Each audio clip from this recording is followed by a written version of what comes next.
Hey guys, this is the collective conscious conversation that I wanted to have in my weekly update, but knowing me, it was going to go for way longer than what the weekly update was.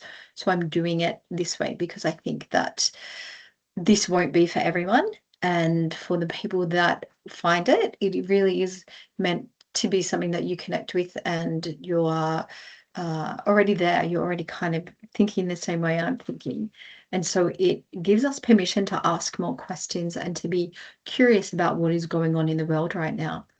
So, one of the things that I've really noticed with people so much in the last month is there's a real underlying grief, but it's different to losing someone. It's the grief of I don't know what is going on. There's a disconnect and a what's the point and a real disillusionment in I don't I just don't understand the way the world is. And so when I tune into that and when I've been really trying to understand it, I went back to working with people obviously in bodies and you tune in and you test up what's going on and the underlying safety for people, they're not feeling it. We're not feeling safe in the world. And so if you think about it, that kind of makes sense. It brings in that the grief of like, I don't know what's happening, or the disillusionment, or that when we're not safe, there's a real, I don't know where to put my feet. I'm not feeling grounded. I don't know what's going on. And so of course, as beautiful little humans that we are, when we don't feel safe, we look for someone to save us. We look for to be rescued. We look for an answer. We look for, it's like you're in the water. You're looking for something to cling to, whether it be a raft or a boat or something that's going to pull us out of the feeling that something awful is going to happen. And so this is what's been going on.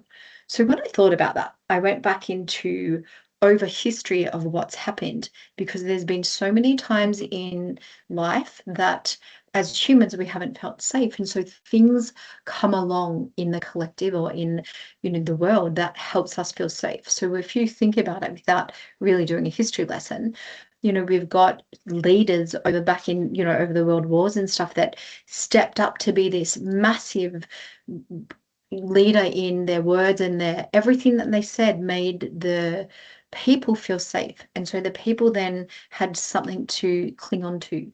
The same with when you look at it with authority.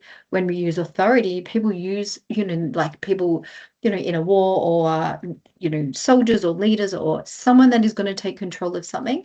We then put our energy towards that person and we give our power away in a way without realizing that, hey, that's the answer. I'm going to feel safe because. So we're looking for, the boat that's going to keep us afloat in the sea. And that's human nature. We've done it forever. When you come back to when there's been plagues and multiple deaths and all of that over the years, religion became really big. And that's because we turn to, again, we need something that's going to make us feel safe. So we turn to religion as the answer, what we're looking for. So it's been really interesting and just kind of sitting with that going, yeah, that makes sense between authority, teachers, prophets, people, governments, world leaders in all of that way.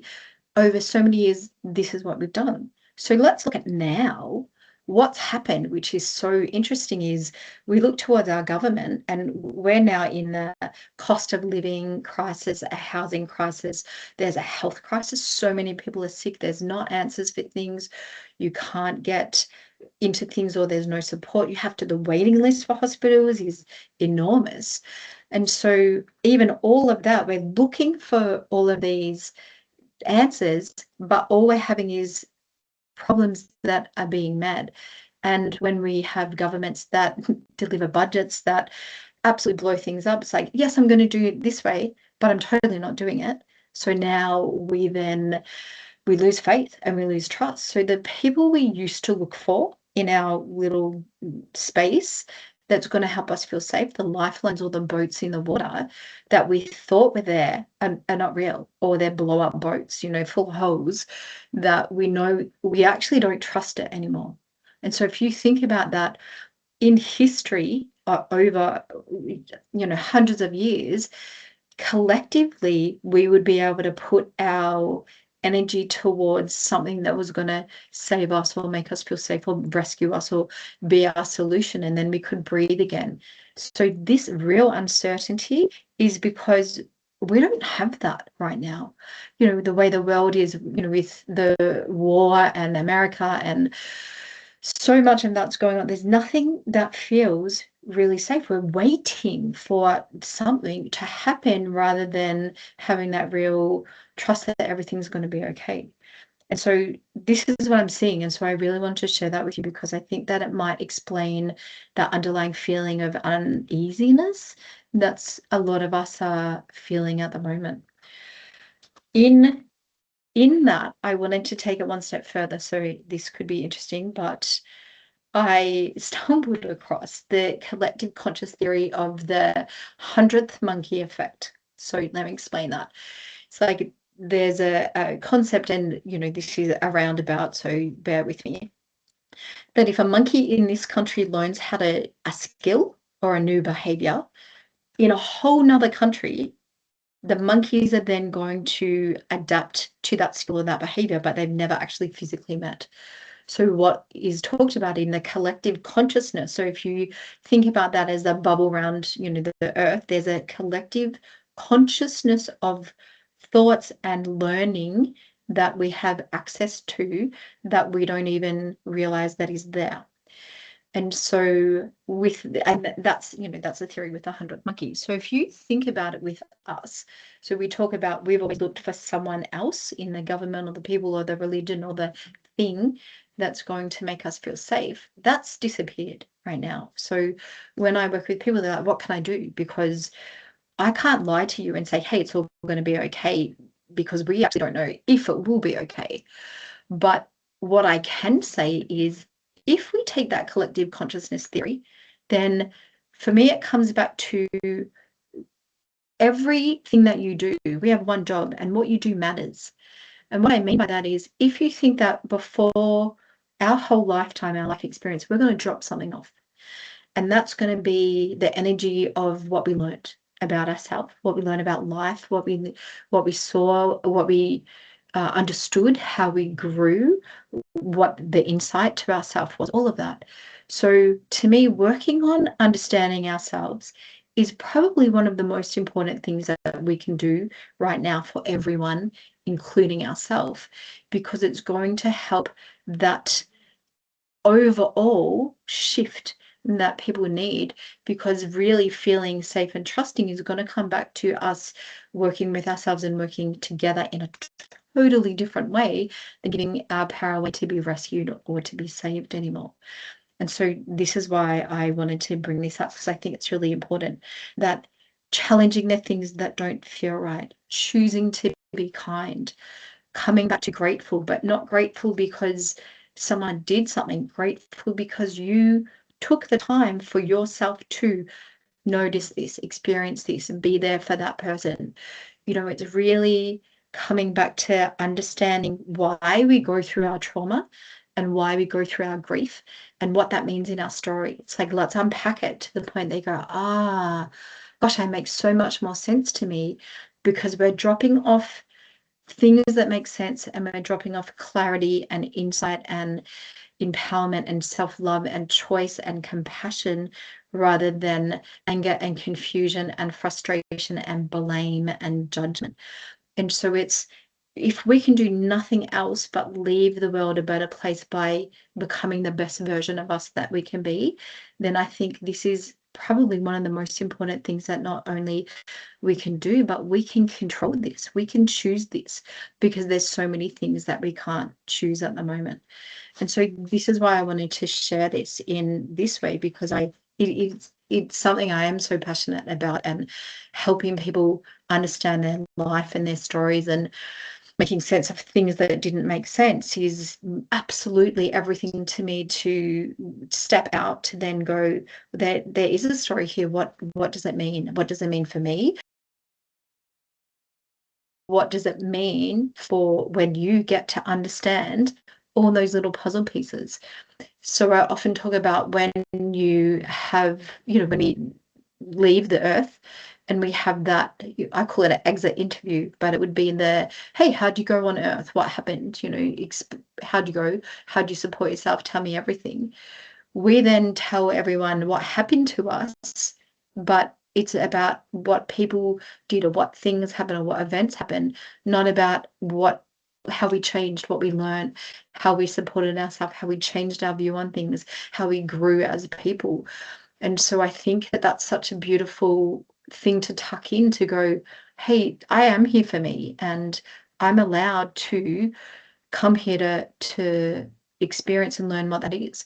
So I have, I'm allowed to be a product of my experiences is one of my beautiful affirmations that we use, because every single thing that's happened to you has made you who you are. And so we don't realize that when our world blew up and our parents separated when we were 7 and we didn't feel safe because what we thought was the Disney Channel didn't stay, that affects us and the choices that we make now. It's not to blame and it's not to be angry. It's to understand, to go, that's why I do this. And then to be able to support ourselves in a way that we have more compassion and more insight and then more choices, because what we do and why we do things makes sense. So we're expanding our consciousness of us making sense to us and our world. So it's like I'm allowed to let myself grieve for experiences that I didn't want or didn't go my way. If you think about grief in that way, it's not just the grief of, people leaving us. It's the grief of we continuously make plans, but they continuously not come about. And we have to adjust in those moments. And no one teaches us that in that adjusting, there's a big part of us grieving that to be able to then open the door for plan B. All we're taught is shut the door to grief. Pretend you're okay. Don't listen to it. Don't worry about it. Be brave, be strong, don't cry, all of those things. And it's missing the journey that grief takes us on. The same with trauma, that I think is so important. Trauma has the key messages into there's an experience you went through that we need to unpack, because it was there to show you a picture of what's going on. And we take trauma and we freeze and we step out of living and step away from life, and we don't know how to process that and we don't know how to support ourselves in it. So it's being able to revisit our grief and our trauma in a way that it's curious, and to go, I need to understand me a little bit more. So I just want to leave you with that. I'm excited, it's like saying this to ourselves. I'm excited to learn more about me and my story. I want to learn more about what my life means, like why I go through the things I do. Like, I'm so interesting. Let me try and make sense of the things that didn't make sense. I'm just absolutely meant to do that. And it's like giving ourselves permission to go through the grief process, to understand the trauma process, to be able to know that we're a product of our experiences, and then to go, well, what does mine say? What's my story tell me? Be excited to learn and understand more about your story, because you're so incredibly interesting, and everything that you've been through wants to tell you something. And that's physically in our bodies and our illness and our injuries, all the way through to our emotions, to our mental health, to everything. That we're such a beautiful little package of information, and unpacking that is so incredibly liberating. So in a world that feels so unsettled at the moment, coming back to learning how to be the best and strongest and most self-aware version of you is probably one of the greatest gifts that we can give each other and the world at this time. So I am Mel from Life Unpacked, and if you want to unpack your story with me, I would be absolutely honored to do that with you. And don't forget, the most important person in your life is you.